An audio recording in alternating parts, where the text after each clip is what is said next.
She said it's the only reason I have a car and I volunteer is the fact that I work. I was like, I just want to have 10 minutes to rebuild the budget.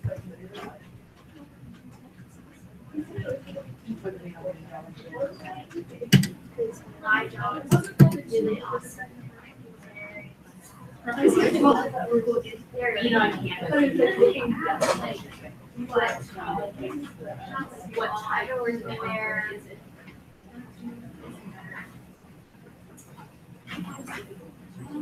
Change your previous. Somebody got there. Oh, yeah. It looks good. Thank you. I'd like to think I inspired the style. What are my office hours? That's a good question. Normally, so we'll call it normally, it's Tuesday, 8:30 to 10. However,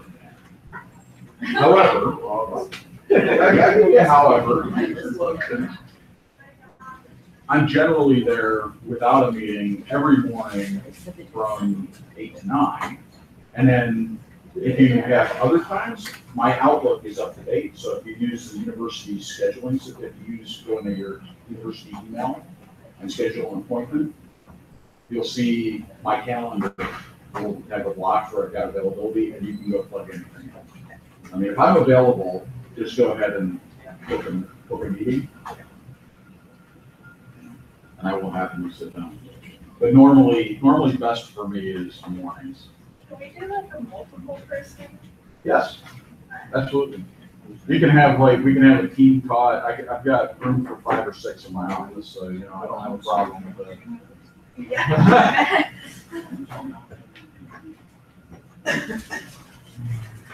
But I try and be as flexible as possible because I'm here, unlike a lot of faculty, I'm here all day, literally. Like I'm here from 7 o'clock Sunday night until about 3 o'clock Friday afternoon because I live on campus.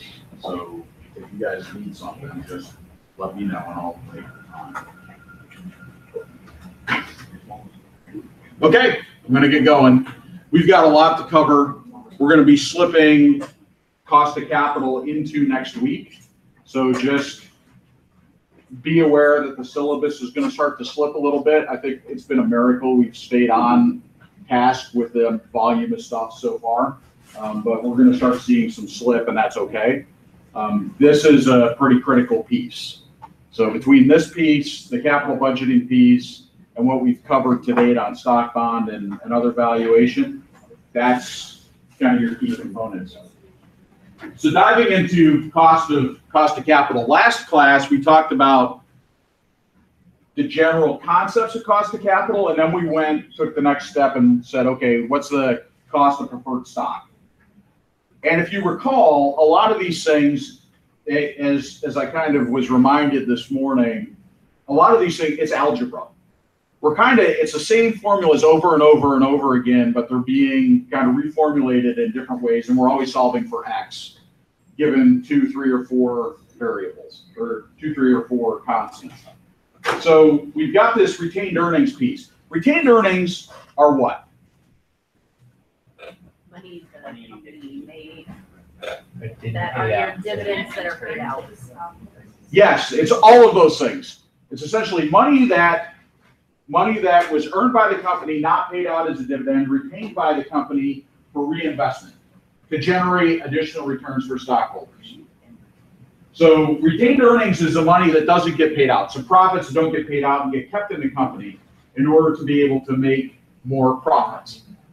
Now, if you're an investor in the company, you want to make sure that the money the company is keeping, your money that the company is keeping, your share of the profits that the company is retaining, are earning a high enough return to justify them holding it.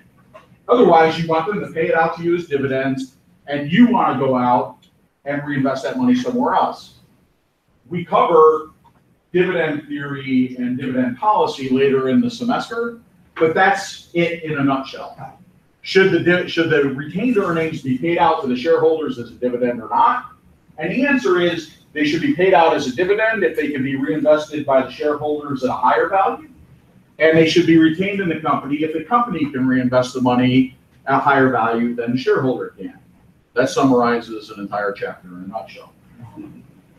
So retained earnings, then, we've got to calculate, hey, what's the required return on these things? Because if the firm doesn't get a high enough return, they need to pay it out as dividends, or you're going to run into a situation where the shareholders start getting angry, stock prices will come down, so that new investment will result in a high enough rate of return.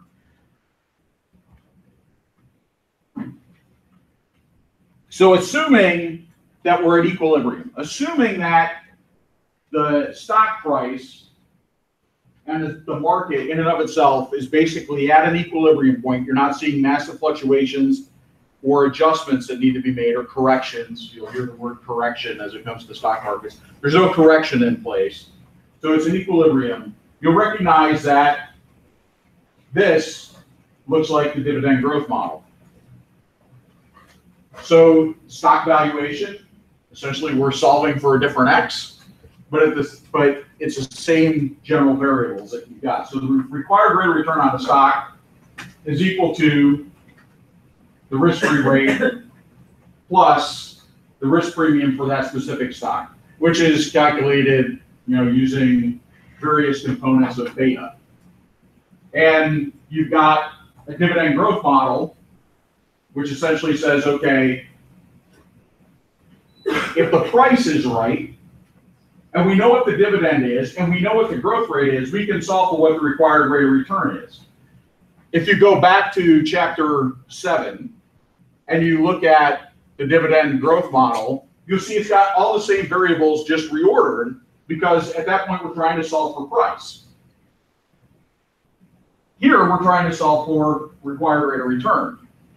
Chapter 7, they give you required rate of return, say find me the price. Here they give you the price and they say find me the required rate of return. The required rate of return is going to end up being a component of your hurdle rate. So it's essentially using the dividend discount model. It's going to be the next dividend divided by the price, which is your dividend yield, plus the growth rate is going to equal the required rate of return.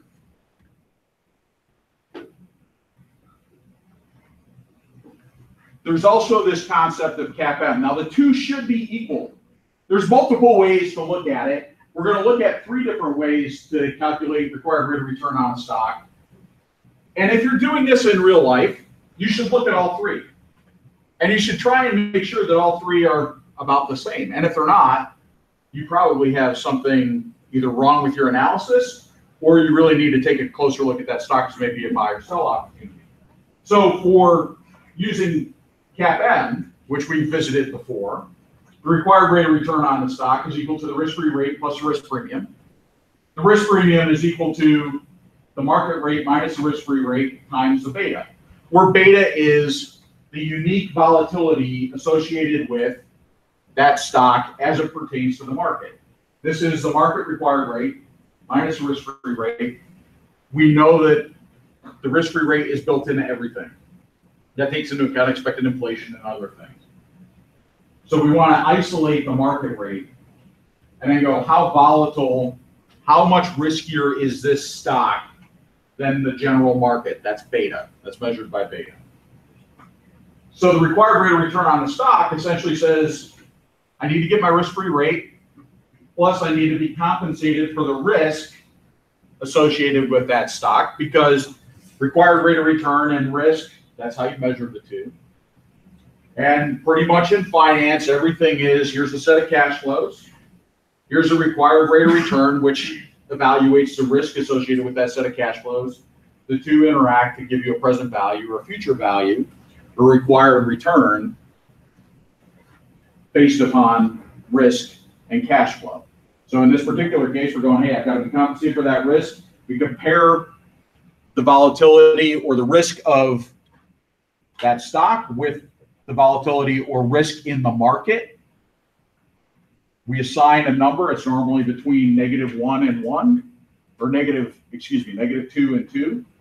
Sometimes it's more, sometimes it's less, but beta normally is 1 point something or minus 1 point something. We multiply it by that market premium or risk premium, and that gives you the required rate of return.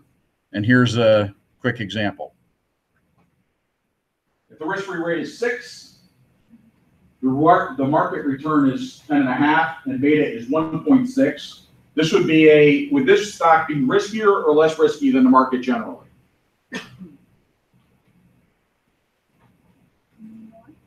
Why? Because it's over one. Right. So this stock is going to be riskier than the market generally because beta is greater than 1. If beta is greater than 1, this is riskier than the general market. If beta is less than 1, it's less risky than the general market. But it still will move the same direction as the market. If beta is negative, if the market goes up, this goes down. And if the market goes down, this goes up. So that's negatively correlated with the market. The most important thing to remember is a beta of 1 is equal to market risk. A beta greater than 1 means this is riskier than the market. A beta less than 1 means that it's less risky than the market. And a negative beta means it's negatively correlated to the market. So it moves the opposite direction of the market. So in this particular case, you've got the required rate of return on the stock is equal to the risk-free rate 6, plus the market risk premium, which is 4.5. You have the market, required return on the market, minus the risk-free rate. So we're isolating the risk associated with the market. And if that was a beta of 1, you would come back to 4.5 plus 6, which is 10.5, which equals the market risk rate. However, this is a beta of 1.6. So we're going to take this 4.5, multiply it by 1.6, and you get 7.2. And so as a result, the required rate of return on this stock is 13.2%. This assumes that the stockholders are invested in a diversified or have an opportunity to invest in a diversified portfolio. And so there's no asystematic risk. There's no stock-specific risk associated with it. We're looking at market risk and how volatile this is relative to the market. And we've diversified away the other risk, which, if you recall from a few weeks ago, you don't get compensated for that company-specific risk when we're looking at beta, because the market goes, you shouldn't be compensated for your own stupidity and not diversifying. So diversify, and therefore you won't have to worry about that company-specific risk. The last methodology that we can use to be able to figure out what the required rate of return on a stock is discounted cash flows. Essentially, we go, okay, we've got a set of dividends coming up. We've got a growth rate. We've got a current price. We talked about that. How do we now analyze that to figure out, solve for the required rate of return? So again, if you've got a set of dividends over the price plus the growth rate, this is essentially will create for you a percentage. The dividend divided by the price creates a dividend yield. The growth rate is the projected growth in capital gains, which is also the projected growth in the price of the stock, because the stock price is a function of the expected future cash flows. And so if that's growing at 8%, the price should be growing at 8%. So all you do is add the dividend yield up plus the growth rate to come up with the required rate of return on the stock.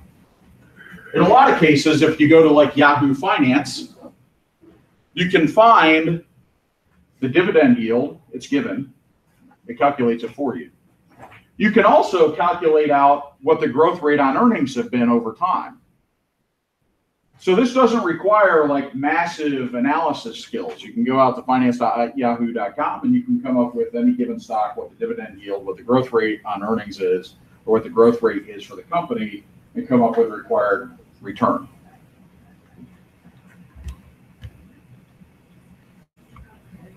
Here's a quick example. Firm's growing at a constant rate of 7.5%, expected to pay a dividend equal to $1.28 at the end of the year. Its stock currently sells for 22.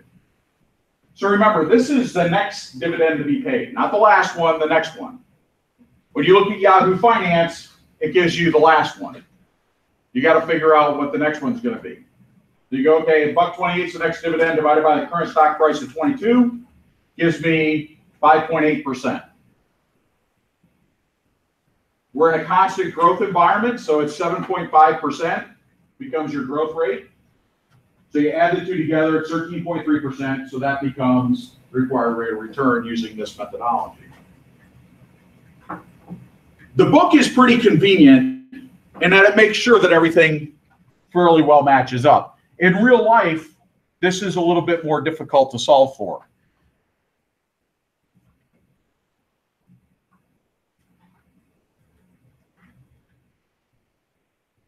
This slide kind of gives you a good feel for where the analysis goes. So you've got some data. Studies show that return on equity for a particular firm is 3 to 5 percentage points higher than its debt. So if you've got a company where its required rate of return on its debt, based upon the market, is 7, where do you expect equity to land? Where do you expect the required rate of return on equity to be? 10 to 12. It's going to be 3 to 5 points higher generally. If the risk is higher, that spread might be a little bit higher. But if you're looking at a capital problem and trying to come up with the weighted average cost of capital, and you're finding debt and equity are off by multiples, equity is 40% required and debt is 4 or 5%, you probably got a wrong answer. So when you're starting to do the analysis on your problems, here's some rules of thumb. Equity is about 3 to 5% higher than debt. General rule of thumb,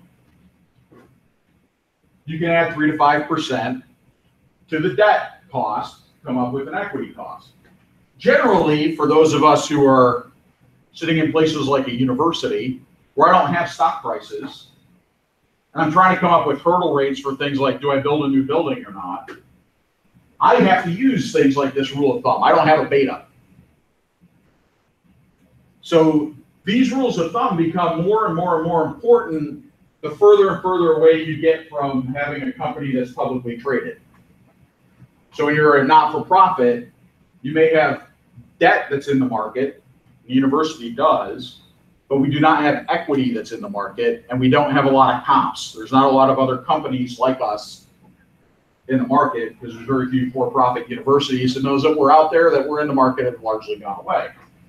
And so you have to use things like this rule of thumb when I'm trying to come up with our weighted average cost of capital here at the university. So if the cost of debt is 10, we might estimate the cost of retained earnings as 10 plus 4, just halfway between 3 and 5, where you might say, okay, it's going to be 13 to 15. But that's a general rule of thumb that you can use to be able to come up with cost of equity, especially in an environment where you don't have easy comparables, but you do have bank debt, or where you don't have easy comparables, but you have bonds floated like we do, or where you don't have easy comparables, but you're the state of Washington. And so you're going, how do I kind of come up with a rate of return for shareholders or a hurdle rate for taxpayers? Well, I've got bonds out there, so what's our hurdle rate for taxpayers need to be? So we looked at 3 different ways. We looked at CAPM, we looked at discounted cash flow, we looked at bond yield plus risk premium. And like I said, you should be able to compare all 3 of these and come up with a relatively close answer. So in the examples that we walked through, we said, okay, for CAPM, we were 13.2, for discounted cash flow, we're 13.3, for this rule of thumb, we're at 14. So I'm just going to take the average of those and come up with my required rate of return on stock or retained earnings is going to be 13.5%. I would caution you 2 things. One, if you put this together and you look at those components and one of these numbers looks way off, revisit your assumptions, because they should all be in a band of a point or 2, 1% or 2. If one of these, like this one, came out at 9 or 8, you probably need to revisit, one, if you should include that in your analysis because it's a rule of thumb, or 2, are there assumptions that have changed over time that's making the pricing of your debt different than what it would be if you went to market today. So in general, this rule of thumb will work. In general, you could take the three components, divide by 3 to get to a weighted average cost of capital as it pertains to retained earnings. But if one of these looks like it's not close, and I'm saying, a couple percentage points, take a step back, revisit your analysis, revisit your assumptions, revisit your calculations, make sure it's right. You may decide to exclude one of the 3 and do an average of 2, or you may decide to exclude 2 and go with 1 based upon what you're looking at from an analysis perspective. Any questions on that piece?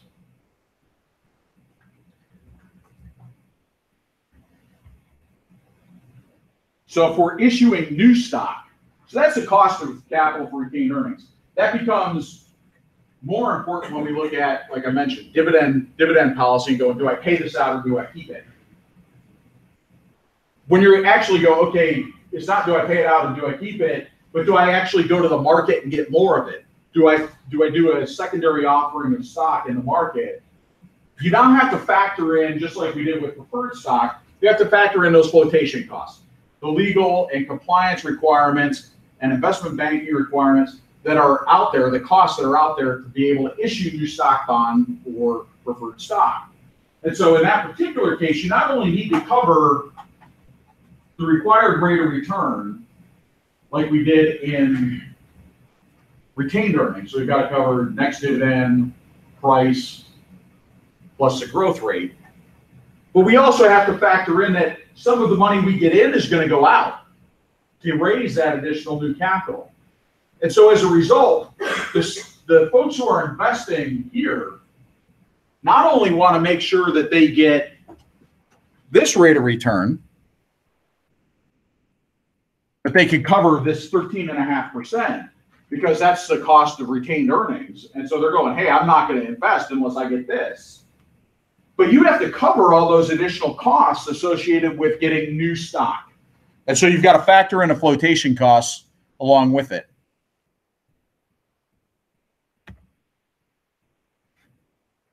So here's a quick example based upon what we've been looking at.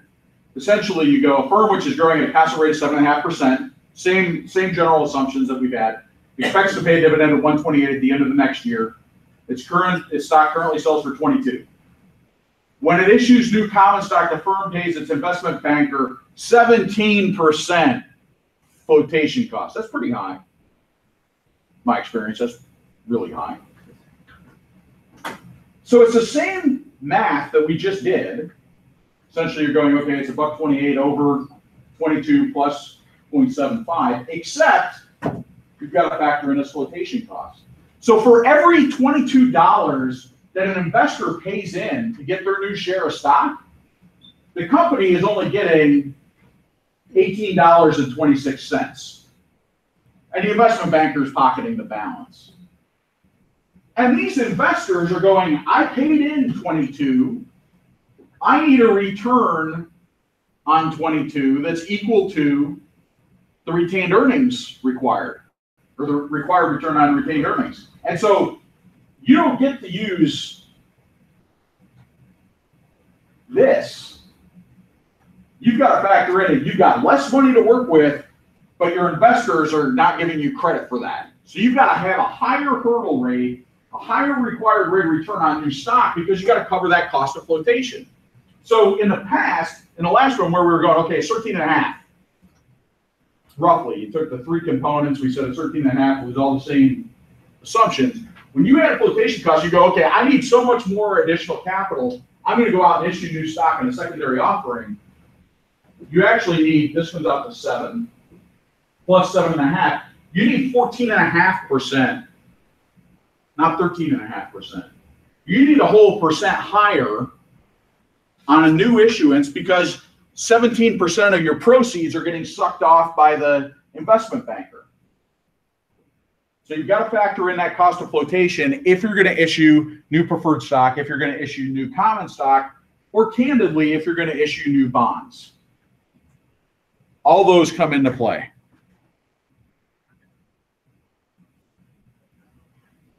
So now we take all that information. So we've got a required return on debt. We've got a required return on equity. We know what the cost of issuance of preferred stock is, of common stock is, and we go, okay, our job as managers is to do what?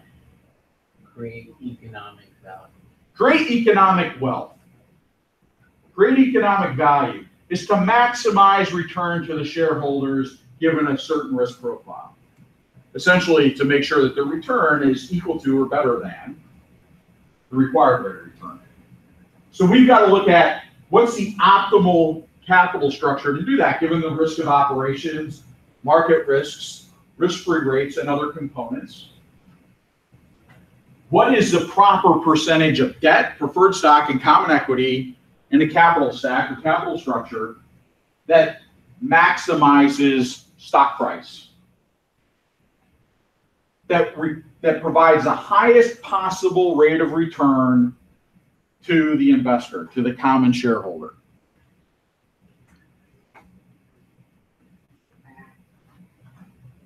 Can't help it. You can't help it. So now we look at what's the weighted average cost of capital. How do we take each of those components, juggle them, and try and come up with what the cost of capital is for the firm?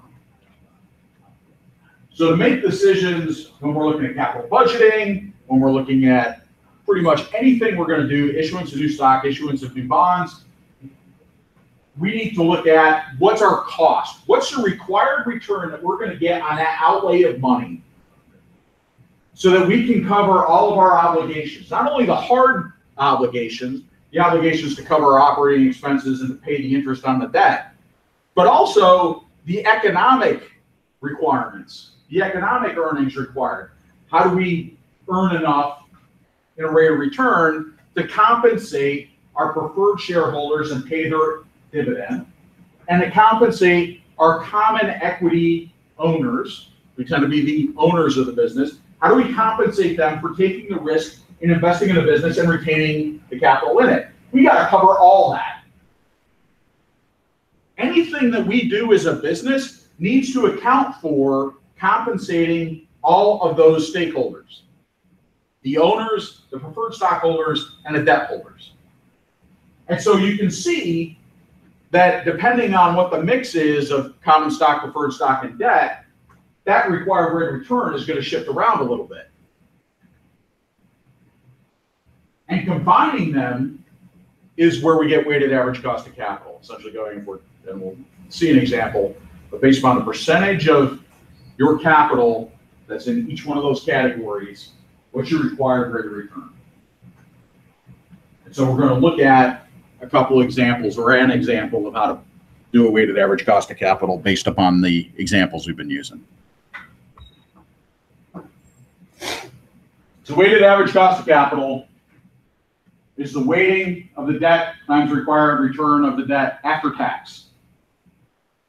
The weighting of the preferred stock times the required return of preferred stock, and the weighting of stock or equity, common equity, times return on equity. And if you need to get new equity or new preferred stock, you've got to factor in flotation cost.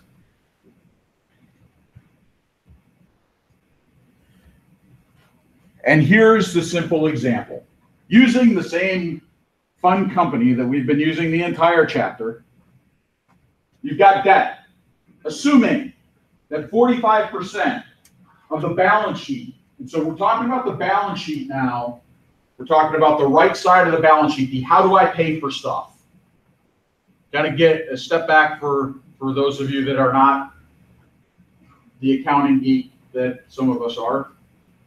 The left side of the balance sheet, or the left side, is what I own. The right side is how did I pay for it. So, I guess I'm weird. So if you're looking at the right side of your side of the balance sheet, you've got basically your payables, your debt, and your retained earnings. That's what sits over there.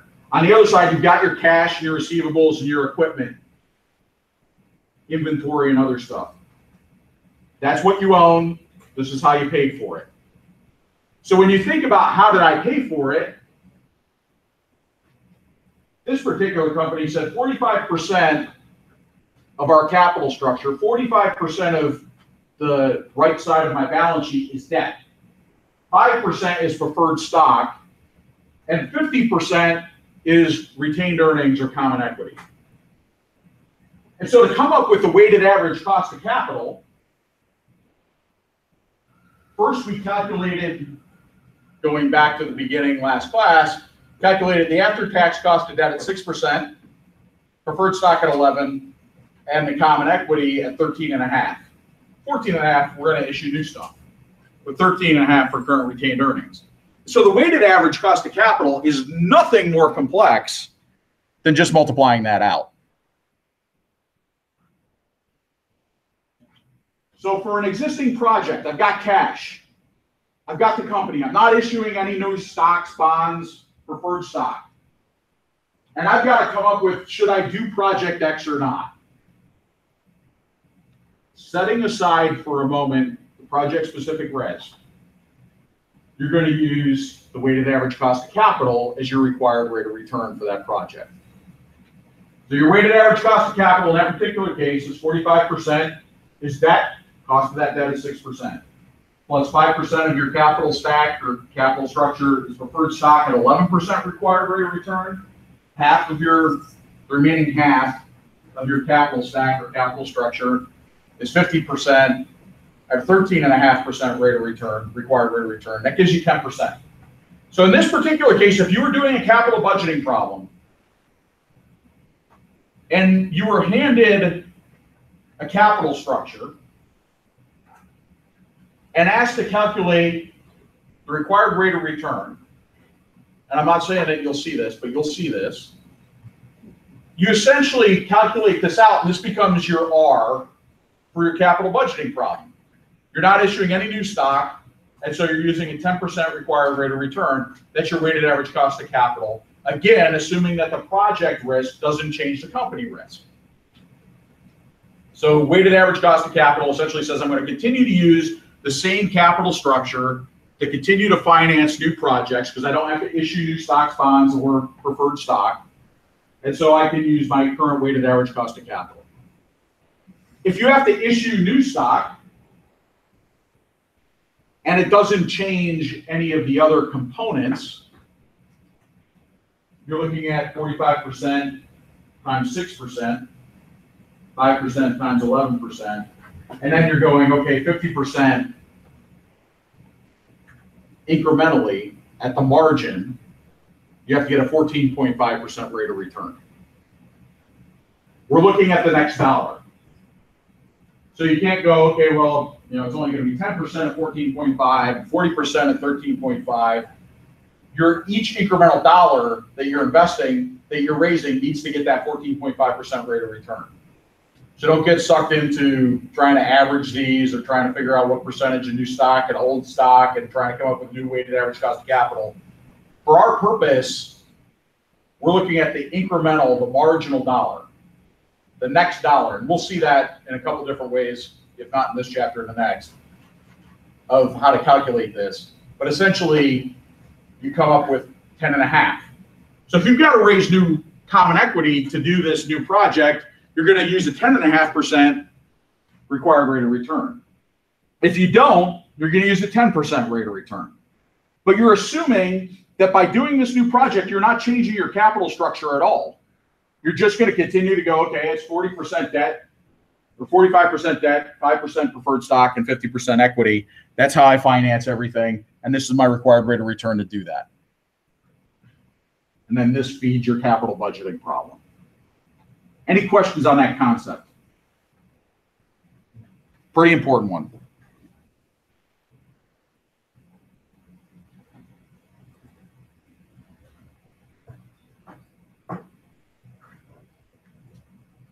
One of the things that we need to be aware of as you go through the process of analyzing a company's capital structure and cost of capital is that at some point we're always looking at the next marginal dollar. And at some point, there's a break point in there in which your costs begin to rise, or your costs begin to fall because you've changed your ratios. And so the use of debt impacts the ability to use equity, and vice versa. So the weighted average cost must be used to evaluate projects regardless of the specific financing that you use. So you could go, okay, well, I'm going to buy a new truck, and I'm going to finance that through GMAC. And so I could get 0.9% financing for the new pickup truck that I need for my business. I should use 0.9% because I'm financing it all with debt.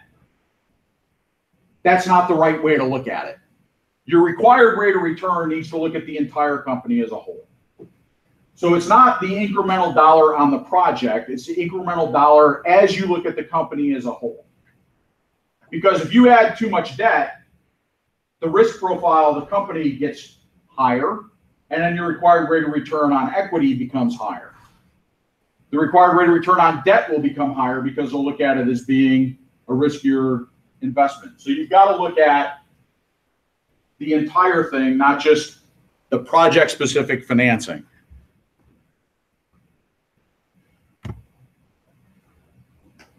Marginal cost of capital is the weighted average cost of raising the additional money. Normally, marginal cost of capital is higher than the existing weighted average cost of capital because as you continue to raise more money, particularly debt, the risk profile of the firm gets higher. You're taking on more obligations to repay, whether it's debt or whether it's preferred stock. You're going, okay, I'm going to give you an obligation to repay this interest and this principal. The higher that gets, the more risk you're taking on, particularly if your equity doesn't change. And each time you issue new stocks, bonds, or equity, or preferred stock, excuse me, you need to have flotation costs. So there's costs associated with it. Additionally, as you expand your business, your ability operationally to manage an expanded business will get called into question. So if you've got a really good little sandwich shop, and all of a sudden you decide that you're going to have 40 sandwich shops in Olympia, and you want to borrow money and get investors to do that, you might be fortunate, and you might have the skills to do that, and you might not. But that risk profile changes. So the risk profile that you've got, even if your capital percentages didn't change, and you're still going to be 45, 5, and 50, but you're going from one sandwich shop to 50 sandwich shops, operationally your risk profile changes and your required rates of return are going to change. And so these are things that, as you're looking at the additional costs, your marginal cost of capital is generally going to be higher because you're taking on larger projects, you're taking on more debt, you're taking on more risk, operationally as well as financially. And so there's this thing called a marginal capital cost schedule. And it essentially says, look, at various points in time, investors will look at this and go, yeah, I'm not comfortable, and I'm going to require a higher rate of return. And it's at those points that we really have a different kind of evaluation as to whether to proceed or not with the project.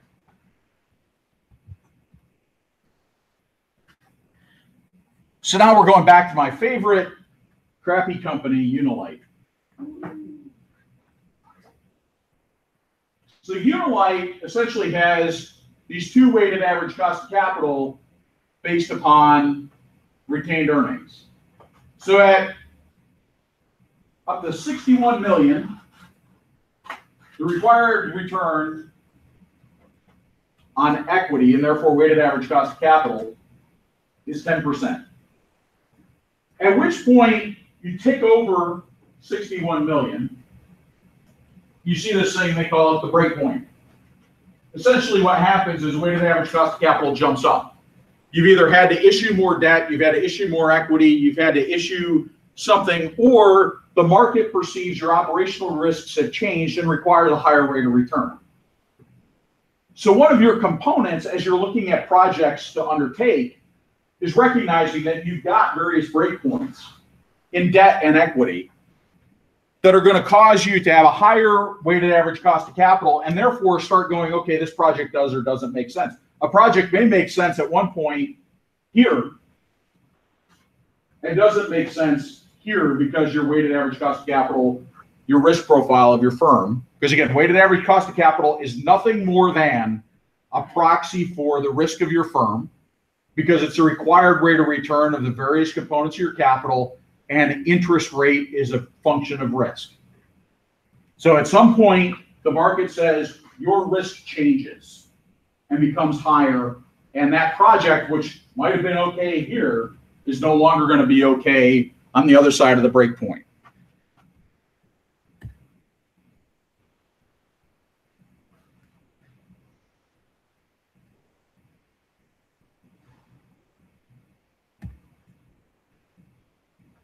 So here's an example.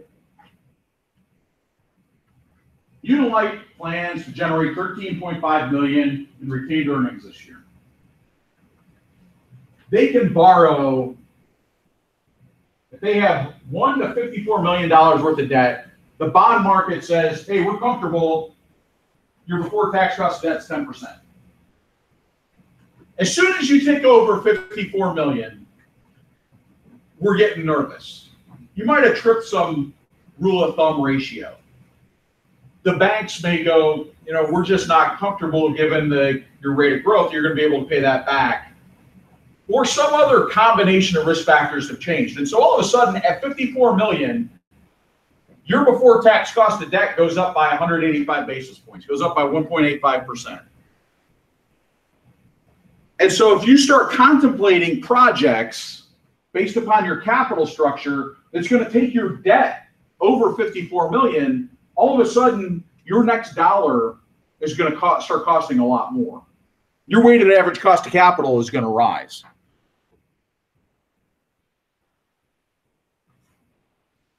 So for Unilite, there were two breakpoints. Breakpoint one is you've got $30.5 million of retained earnings. Once you get over $30.5 million of retained earnings, and you need more to keep your 45-5-50 ratio, you need to go issue more stock. And recall that issuing more stock requires flotation costs, and the required rate of return went from 13.5 to 14.5. Then the second is if you got all these projects, you're going, okay, I want to keep my 45-5-50, and I'm going to take on more debt. The market all of a sudden goes, as soon as you cross that 54 million, your cost of debt goes from 10% to 11.85%. So there's some throttles, or there's some controls, or market-driven conditions assessing your risk, which essentially says, hey, at these 2 points, your risk profile changes. And because your risk profile changes at those 2 points, your weighted average cost of capital is going to change. And also, because your weighted average cost of capital is going to change, the way that you look at projects and the way you look at your capital budgeting is going to change, because your R is going to change.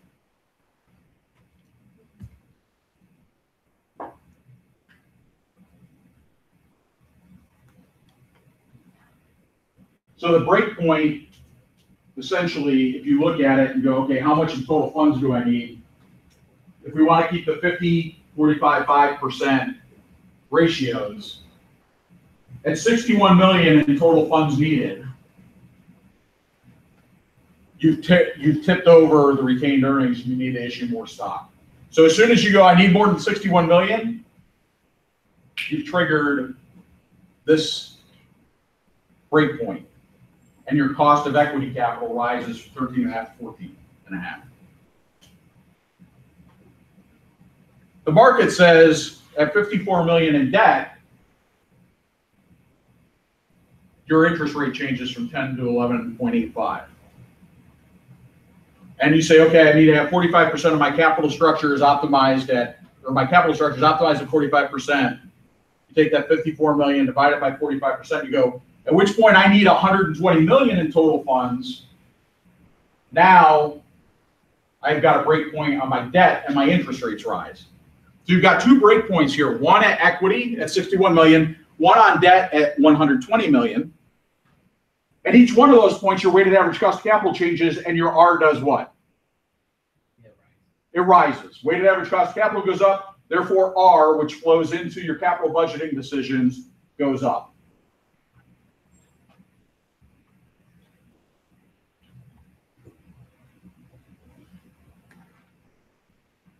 So here's a weighted average cost of capital calculation from 1 to $61 million. You got your two breakpoints, 61 million and 120. So the first thing you do is you calculate out from now to 61 million, here's what my weighted average cost of capital is, 10%. We walked through this before. Here's my debt. Here's my preferred stock. Here's my common equity, 45, 5, and 50. We keep those ratios constant. We multiply that by the after-tax cost of debt, the cost of preferred stock, the cost of common equity, come up with your weighted average cost of capital, sum those together because it's a weighted average, and you come up with 10%. Any questions on how to calculate weighted average cost of capital? Next one. Between 61 and 120 million. So at which point you broke the break point for retained earnings for stock, but you haven't yet triggered the one for debt. We go to 120 million, and you go, okay, that's going to be 54 million in debt, that's going to be 6 million in preferred stock, and that's 60 million in common equity. 45, 5, and 50. We're keeping these ratios, the weighting of the capital the same. Multiply by the after-tax cost. So 6% here, 11% here, 14.5% here, because we're looking at the next marginal dollar. Your weighted average cost of capital goes to 10.5. We walked through that one already. The last one is once you tip up over 120 million, this stays at 14.5. However, your debt now goes to 7.1% because it goes to 11.85 times 1.04, which is times 0.6, excuse me, 1 minus 0.04, which is the tax effect of the interest. It's you at 7.1% after-tax cost of debt. So that went up. 11% for common, or 11% for preferred, 14.5%. So we're still above this break point. So that stays at 14.5%. So now your weighted average cost of capital is 11%. So you go 10 from 0 to 61. From 61 to 120 is 10.5. From 120 up to a certain point, it's not until forever, you're at 11. Any questions on that concept?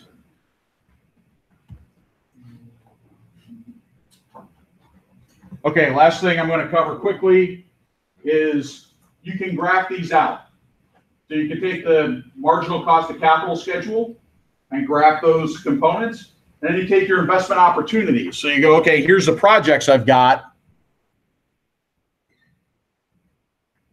And graph those. So you got a weighted average cost of capital of 10, 10.5, and 11. And here's the amount of new capital that I'm going to raise. And then you go, okay, here's my projects. I got 5 projects, A through E. I've got these costs. I've got these cash flows. I've got these lives, and I've got an IRR. How do you think you would order these? Which one would you do first? Why? Highest rate of return. So when you're doing a investment opportunity schedule, you start with the highest IRR and work your way down, or highest NPV and work your way down. So in this particular case, you go, okay, I'm starting with my highest IRR, working my way down. In this particular case, you go, I'm going to do project C, D, B, and E. I'm not going to do project A, because if I do project A, I need to draw out more money, and I can't draw out more money because at that point, my weighted average cost of capital goes up over the 10.2% required rate of return. Don't stack these the other way because you're going to end up getting the wrong answer. You should not do project A. And at the end of the day, what's going to end up happening is you're going to have an optimal cost of capital, which is going to equal, or an optimal capital budget, which is going to equal C, D, B, and E.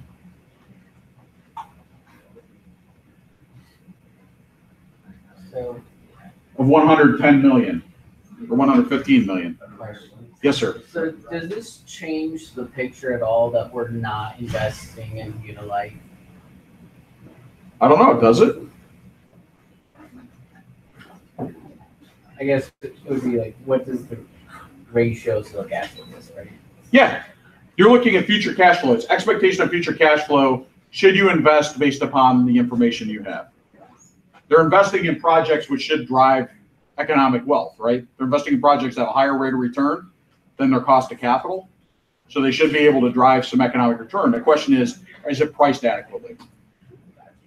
All right, I'll see you all Monday. And if you didn't hear at the beginning of class, if you need to start scheduling time with me, I know we're getting kind of close to the end of the semester. Get on Outlook, use the university's calendaring system, set an appointment. My calendar is always up to date.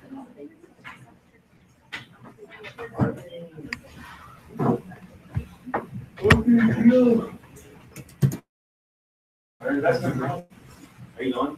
Yeah. Are you going?